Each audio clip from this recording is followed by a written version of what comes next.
டெல்லியில் நடைபெற்ற சர்வதேச அளவிலான குக்கிபோன் டேக்வாண்டோ போட்டி. கோவை மாவட்ட டேக்வாண்டோ குழுவினர் 74 தங்கம் உள்பட 90 பதக்கங்கள் வென்று அசத்தல்.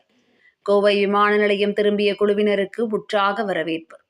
தென்கொரியாவின் சியோலில் உள்ள உலக டேக்வாண்டோ தலைமையகமான குக்கிபோனால் அங்கீகரிக்கப்பட்ட குக்கிபோன் டேக்வாண்டோ போட்டி டெல்லியில் கடந்த 9ஆம் தேதி துவங்கி 3 நாட்கள் நடைபெற்றது.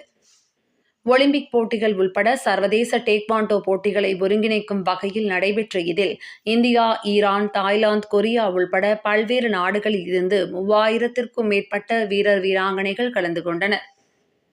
இதில் இந்தியா சார்பாக தமிழகத்தில் இருந்து கோவை மாவட்ட டேக்வாண்டோ சங்கத்தைச் சேர்ந்த பள்ளி, கல்லூரி மாணவர்கள் மற்றும் பயிற்சியாளர்கள் என 28 பேர் கலந்து கொண்டனர்.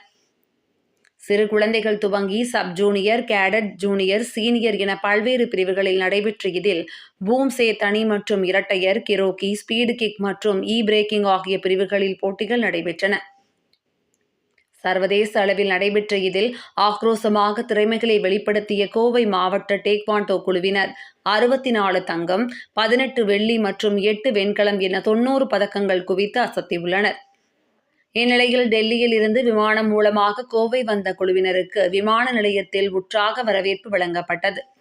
இதில் பெற்றோர்கள், கோவை மாவட்ட டேக்வாண்டோ சங்கத்தினர், பொதுமக்கள் ஆகியோர் இணைந்து வெற்றி பதக்கங்களுடன் திரும்பிய வீரர் வீராங்கனைகள் மற்றும் கோவை மாவட்ட டேக்வாண்டோ சங்க தலைவர் லட்சுமி நாராயணன், பொதுச் செயலாளர் சிஜுகுமார், பயிற்சியாளர்கள் ஆண்டலி அகாடமி ஆனந்த்குமார், கல்யாண், அணி மேலாளர் சலீம் ஆகியோருக்கு மாலை அணிவித்து உற்சாக வரவேற்பு அளித்தனர். இதுகுறித்து டேக்வாண்டோ சங்க பொதுச் செயலாளர் சிஜுகுமார் மற்றும் பயிற்சியாளர் ஆனந்த்குமார், அணி மேலாளர் சலீம் ஆகியோர் கூறுகையில், ஒலிம்பிக்கில் இடம்பெற்றுள்ள டேக்வாண்டோ போட்டிகளில் தமிழக மாணவர்கள் தேசிய, சர்வதேச அளவில் சாதித்து வருவதாகவும், தமிழகத்தில் நடைபெற்று வரும் முதலமைச்சர் கோப்பையில் டேக்வாண்டோ போட்டியை இணைக்க தமிழக அரசு முன்வர வேண்டும் என வலியுறுத்தினர். மேலும் டேக்வாண்டோ விளையாட்டிற்கு தேவையான சென்சார் உபகரணங்களை மாணவர்களுக்கு தமிழக அரசு வழங்க முன்வர வேண்டும் என கோரிக்கை விடுத்தனர். இதனால் டேக்வாண்டோ போட்டிகளில் சிறந்த முறையில் பயிற்சிகளை பெறும் மாணவர்கள் ஒலிம்பிக்கில் பதக்கம் பெற்று தமிழகத்திற்கு பெருமை சேர்க்க வாய்ப்புகள் இருப்பதாக நம்பிக்கை தெரிவித்தனர்.